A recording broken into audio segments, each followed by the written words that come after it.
In the dim haze of a 1902 autumn, where the Oregon woods stretched like shadowed fingers clawing at the sky, the Oates family vanished into the embrace of isolation. Phoebe and Eliza, the sisters with eyes like polished obsidian, and their brother Wilbert, whose frail form belied a mind twisted by unspoken desires, had fled the prying gazes of civilization. Their cabin, a decrepit sentinel amid towering pines, whispered secrets through its creaking timbers as the wind howled like distant, mournful cries. Night after night, the darkness pressed in, thick and alive, carrying faint voices that slithered from the underbrush, murmurs that spoke of forbidden unions and ancient pacts. Wilbert, drawn to the attic solitude, would ascend the narrow stairs, his lantern casting elongated shadows that danced like specters on the walls. There, in the stifling air heavy with dust and decay, the sisters would join him, their smiles masking the macabre intentions brewing in their hearts. What began as whispered confessions under the cover of night soon spiraled into a bond that defied nature's laws, a marriage sealed not in vows but in blood and silence. But as the voices grew louder, insistent, demanding sacrifices in the name of their unholy family, the attic transformed from refuge to prison, where the true horror awaited in the flickering gloom. In the spring of 1902, the Oates family loaded the last of their belongings onto a battered wagon and turned their backs on the small Willamette Valley town that had begun to watch them too closely. Phoebe, 24, sat rigid on the wagon seat, her gloved hands folded so tightly the seams of her kid gloves threatened to split. Beside her Eliza, 2 years younger but already carrying the same sharp, unreadable stillness in her face, stared straight ahead as though the road itself might betray them if she looked away. In the bed of the wagon, beneath a tarpaulin lashed against the April rain, rode their brother Wilbert, 19, slight, fever-bright eyes fixed on the canvas above him, whispering fragments of scripture no one had taught him. Their father had died the previous winter, officially of consumption, though the doctor's hesitant tone and the way neighbors stopped speaking when the sisters passed suggested darker rumors. Their mother followed him into the grave 3 weeks later, leaving only the 3 siblings and a deed to 40 wild acres deep in the Coast Range, land no one else wanted because the timber was too thick, the slopes too steep, and the fog too reluctant to lift. It was perfect. The journey took 4 days. Each night they camped beside the wagon, eating cold johnnycakes and salt pork while the forest pressed closer, branches scraping the canvas like fingernails testing for weakness. Wilbert grew quieter with every mile, sometimes laughing softly at sounds the sisters swore they could not hear, low murmurs threaded through the wind, words too soft to catch yet heavy with meaning. Phoebe would answer them under his breath, as if continuing a conversation that had started long before the wagon ever rolled. When at last they reached the clearing, the cabin waiting for them was little more than a tar-papered box crouched beneath firs so tall the sky appeared only in fractured pieces. Rain dripped from the eaves in steady, patient rhythms, and the air smelled of wet bark and something older, sweeter, like rot turning to soil. Phoebe stepped down first, boots sinking into moss, and surveyed their new kingdom without blinking. Eliza followed, then reached back to help Wilbert, whose legs trembled as though the ground itself rejected him. He clung to her arm a moment longer than necessary, fingers tightening around her wrist while his lips moved in silent thanksgiving or warning, not even Eliza could tell which. That first evening they carried their trunks inside by lantern light, the flame trembling over walls already furred with damp and shadows that seemed to lean inward. Somewhere above them, in the low attic reached by a ladder of splintered rungs, the house exhaled a sigh that might have been the wind finding a crack or might have been something older welcoming them home. None of them spoke of it. They simply unpacked the iron bedsteads, the moth-eaten quilts, the family Bible with its broken spine, and began arranging their new life as though the world beyond the trees had never existed and never would again. The first winter came early and hard, snow piled against the cabin door until Phoebe had to tunnel out with a coal shovel, the blade ringing against ice like a dull bell. Inside, the single stove glowed cherry red and still the corners stayed cold. They burned fir limbs until the chimney wept pitch, and the 3 of them lived in the small circle of heat could reach, shoulders brushing whenever they passed one another in the narrow room. Touch became ordinary, ordinary became necessary, necessary became something else entirely. Wilbert had always been the fragile one, the boy who fainted at the sight of blood when their father butchered a hog, the one their mother pressed to her breast long after the age most boys pulled away. Now, with no one left to see, the sisters' hands lingered on him longer than warmth required. Eliza would smooth his hair back from his fevered forehead while he slept, her thumb tracing the delicate blue vein at his temple as though memorizing its path. Phoebe, more practical, more commanding, would grip his chin to tip broth between his lips, holding his gaze until he swallowed, until his eyes watered and he whispered thank you, sister in a voice that cracked like thin ice. At night they shared the larger of the two bedsteads because the attic was too cold and the smaller room leaked. The three bodies fit together the way spoons nest in a drawer, Phoebe against the wall, Wilbert in the middle, Eliza curved along his back. They told themselves it was only sensible. They told themselves nothing at all when Wilbert's breath quickened and his hand found Eliza's beneath the quilt, fingers threading, palms pressing, hearts hammering so loudly they feared the forest itself could hear. Phoebe pretended to sleep, but her own hand slid across Wilbert's ribs, counting them like rosary beads. Some evenings they read aloud from the broken-spined Bible by lamplight, but the verses twisted under their tongues. When Phoebe reached the passage about a man leaving father and mother to cleave unto his wife, she paused, looked at Wilbert, then at Eliza, and closed the book without finishing the sentence. No one asked her to continue.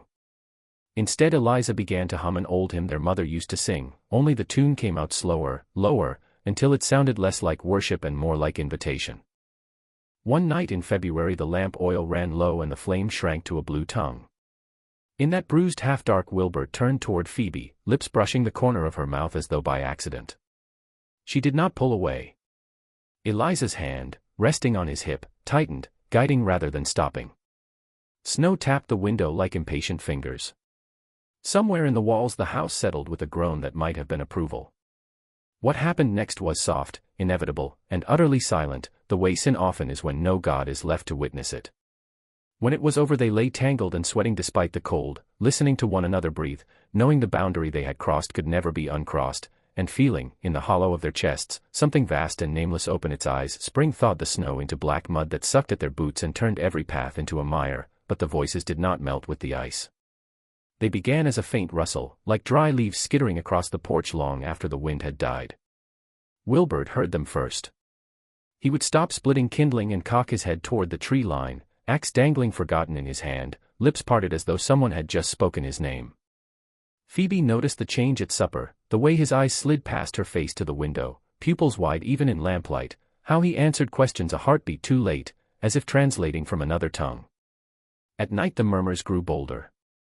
They threaded through the pines in overlapping whispers, sometimes rising into a soft chorus that sounded almost like women singing far away, sometimes dropping to a single intimate voice pressed right against the ear. Wilbert took to sitting up in bed long after the sisters slept, blanket pulled to his chin, staring at the ceiling as though the words dripped down from the rafters. When Eliza asked what they said, he only shivered and answered, "They know what we did," then buried his face against her breast like a child waking from nightmare. By May the voices had learned his name. They called it gently, coaxingly, the way a mother summons a reluctant boy to supper. Wilbert began answering aloud. Phoebe caught him once at dawn, standing barefoot in the yard in his nightshirt, arms outstretched toward the forest, murmuring, "I'm here, I'm listening," while mist curled around his ankles like cats. When she dragged him back inside his skin was clammy, his pulse racing beneath her fingers. That evening he refused food, claiming the voices warned him the sisters meant to poison him, to keep him chained and helpless. His gaze flicked between them with new wariness, even as his body still leaned instinctively toward their warmth.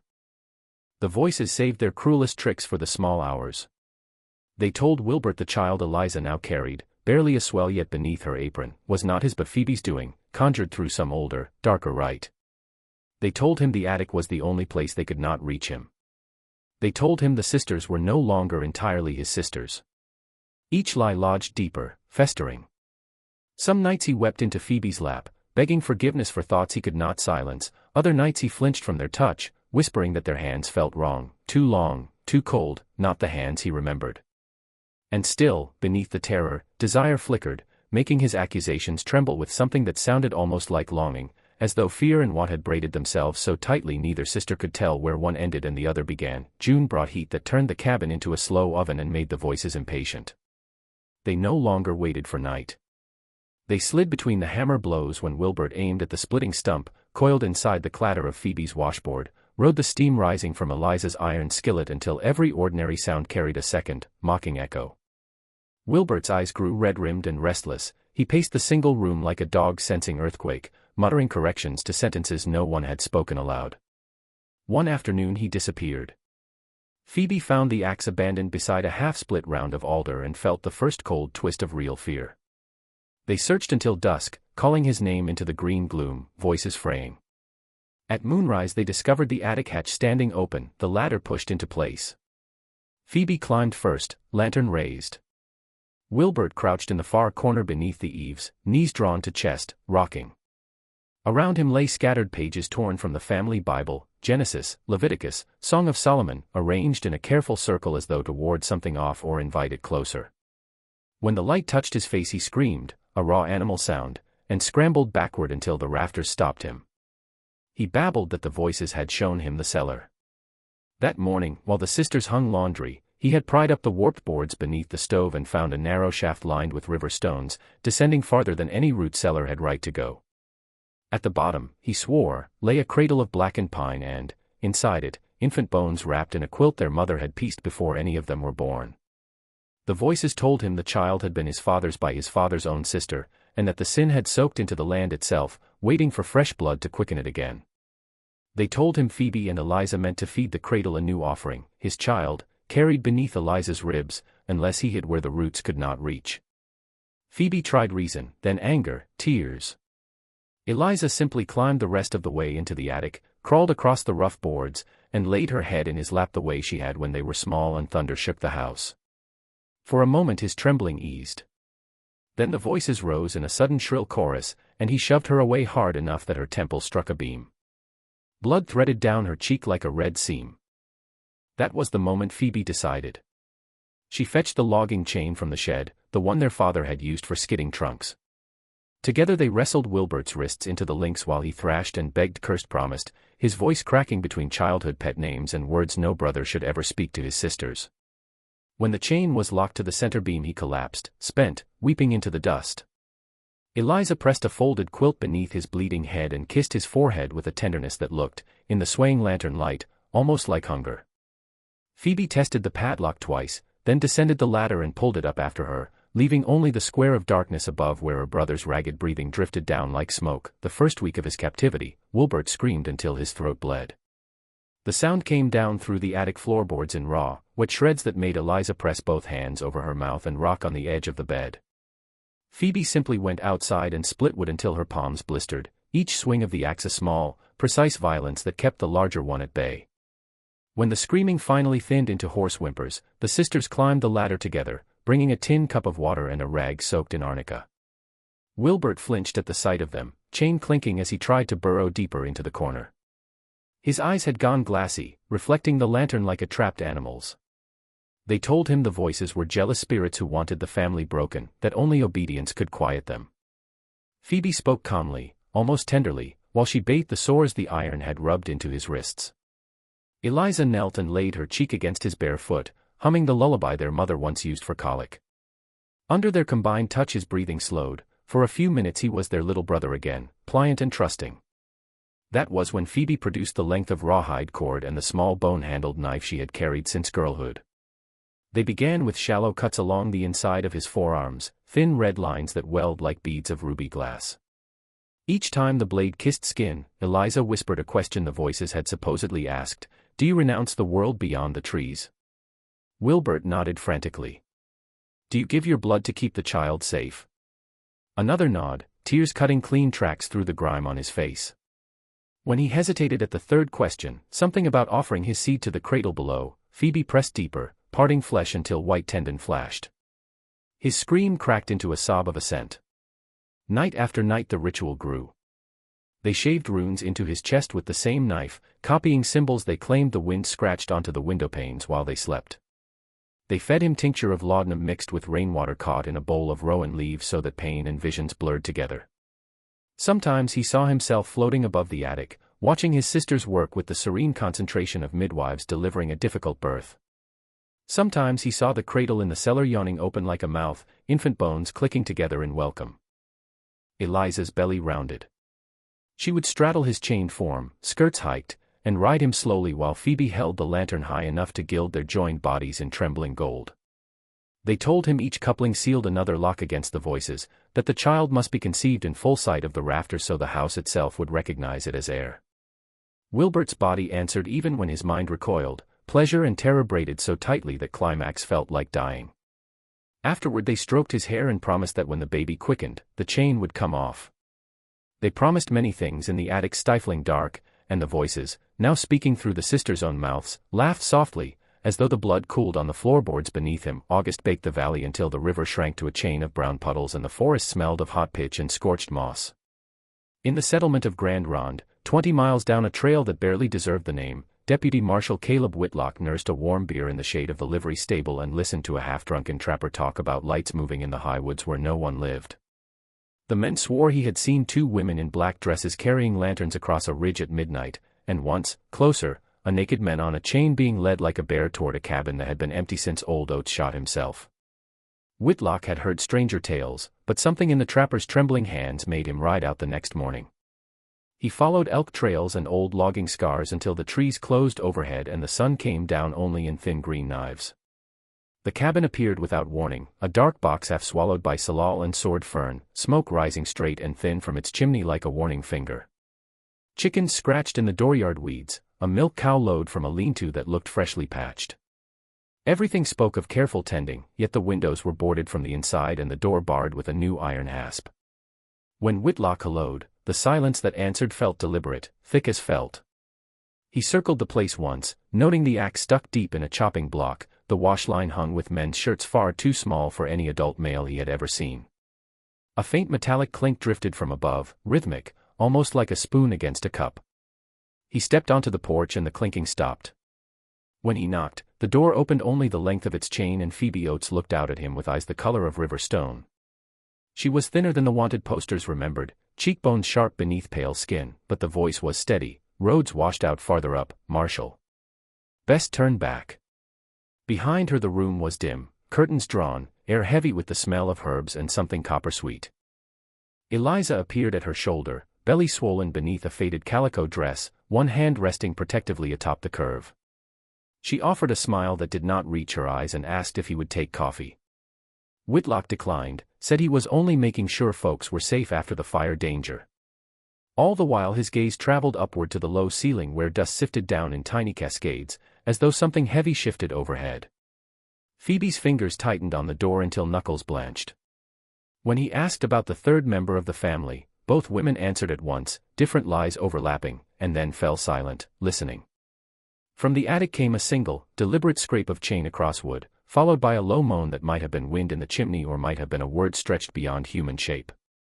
Phoebe closed the door without another word. The hasp clicked home like a jaw snapping shut. Whitlock stood on the porch a long moment, feeling the forest watch him with 1,000 needle eyes, then walked back to his horse, every step measured, already tasting the warrant he would swear out before sunset. September slid in on cold rain that drummed the shake roof like thrown gravel. The sisters had shortened Wilbert's chain so he could reach only the slop bucket and the corner where moonlight sometimes fell through a knothole. His beard grew in patchy tufts, his ribs showed like ladder rungs. Laudanum no longer quieted him, instead it opened the voices wider, until he carried on hour-long conversations with the beams, laughing at jokes no one else heard, then shrieking that the cradle bones were crawling up the walls to drink the new baby's eyes. One dawn, while Phoebe was at the spring and Eliza slept curled around her belly, the chain's eye bolt, rotted by a decade of leaks, gave a soft pop and pulled free of the rafter. Wilbert felt it happen the way a drowning man feels the rope slip from his waist. He froze, waiting for the voices to notice, but they were busy elsewhere, singing lullabies to the unborn child. Barefoot, bleeding, he eased across the attic boards, lowered himself through the hatch, and dropped into the room below. The fall jarred his teeth, yet he made no sound. Eliza stirred, murmured something about milk, and turned over. Wilbert stood swaying, naked except for the iron cuff still clamped around one wrist, the loose chain dragging behind him like a tail. He moved through the cabin as though underwater. The front door was barred, he lifted the bar with shaking reverence and stepped into the rain. Cold shocked the breath from his lungs. For a moment he only stared at the trees, black trunks streaming silver, the path that led down mountain glimmering like a promise. Then he ran. He made it almost a mile, barefoot over rocks and Devil's Club, leaving red prints that filled instantly with water. The voices woke behind him, furious, shrieking through the branches that his seed belonged to the land and would not be spilled elsewhere. He heard the cabin door slam, heard Phoebe's sharp command and Eliza's answering wail. Then footsteps, 2 sets, swift and certain, crashing through Salal. He tried to veer off trail, but the chain caught on a root and yanked him sprawling. Before he could rise, Phoebe was on him, knee in his back, fingers twisted in his hair. Eliza arrived gasping, skirt soaked to the thigh, eyes wild with something between terror and triumph. They dragged him home through the mud, the chain singing over stones, his pleas thinning into animal keening. Back inside, Phoebe drove a new iron spike, twice as thick, through the beam while Eliza held him down, stroking his face and promising that pain would teach him gratitude. When the hammer stopped ringing, the rain kept falling, washing his blood from the porch boards in slow pink rivulets that steamed faintly in the cold air. October swelled Eliza's belly until the skin shone tight and veined like marble. On the night the first hard frost silvered the grass, her pains began. Phoebe boiled water, laid out the birthing knife, and spread the same quilt their mother had died on. The voices filled the cabin to the rafters, no longer whispering but chanting in layered women's tones that seemed to rise from the floorboards themselves. Wilbert, chained again and heavier dosed with laudanum than ever, lifted his head and laughed until blood flecked his lips, claiming he could see every child the land had ever swallowed standing in a circle around the bed. Eliza labored for 14 hours. When the child finally slid free, small, slick, perfect, Phoebe caught it in trembling hands and stared. A girl. Dark hair already wet and curling, eyes the same polished obsidian as her mother's and her aunt's. The infant did not cry. She opened her mouth and gave a soft, inquisitive sound that was answered at once by a sigh of satisfaction from every corner of the room, as though the house itself had been holding its breath for years. They cleaned her with water warmed over the stove and wrapped her in a piece of flannel cut from one of Wilbert's old shirts. Then Phoebe carried the bundle up the ladder. Wilbert tried to crawl toward her, chain rattling, but the laudanum and blood loss kept him on his belly. He watched his sister lift the trapdoor in the attic floor, the one he had never noticed because it had always been hidden beneath crates, and descend narrow steps into the cellar he had once glimpsed in fever dreams. The voices quieted to a reverent hush. Minutes later Phoebe returned alone, hands empty, face unreadable. She washed them again at the basin, scrubbing under her nails until the water ran pink. Eliza, half-conscious, asked in a cracked voice where the baby was. Phoebe answered that the cradle had been waiting a long time and would not be denied its due. She said the child would never grow hungry or cold, that she belonged to the roots now, and that another would come soon to keep her company. Wilbert began to scream then, a sound with no words, only loss. Phoebe climbed the ladder once more and pressed a folded square of cloth soaked in something sharp and sweet over his face until the screaming stopped.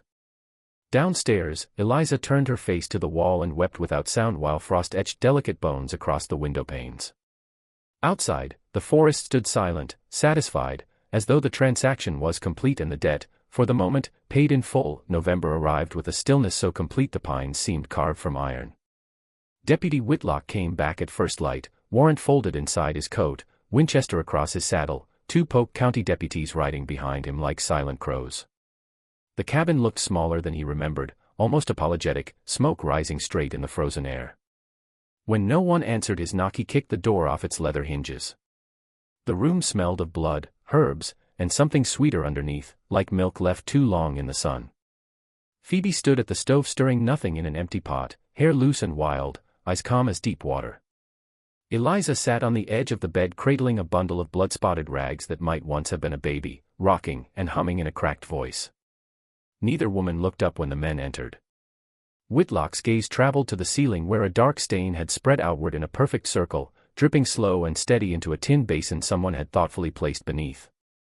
He ordered the younger deputy up the ladder. The boy climbed 3 rungs, lantern raised, then made a sound like a kicked dog and came down so fast he missed the last rung and fell to his knees retching. Whitlock took the lantern himself and went up. Wilbert hung naked from the new spike, arms stretched wide, wrists raw to the bone. His chest had been opened in a neat Y from collarbones to navel, ribs cranked back like cupboard doors. The heart was gone. In its place lay a small, pale object wrapped in the same flannel the infant had worn, still wet, still warm. Around the body, scratched into every beam and bored with what must have been fingernails, were the same 3 symbols repeated until they overlapped into a single black scrawl. The voices, Whitlock realized with a chill that had nothing to do with the cold, were not coming from the woods. They were coming from inside the corpse itself, a low, contented murmur issuing from the empty chest cavity as though something newly settled in had decided to test its borrowed throat. He backed down the ladder so quickly the rungs burned his palms. When he turned, Phoebe was watching him with a small, almost shy smile. She lifted the wooden spoon from the empty pot and held it out, dripping nothing. "You're just in time for breakfast, Marshall," she said, polite as a neighbor inviting him in from the rain. Behind her, Eliza began to laugh, soft and wet, the sound rising until it tangled with the murmur drifting down from the attic, two voices becoming one, welcoming the new day.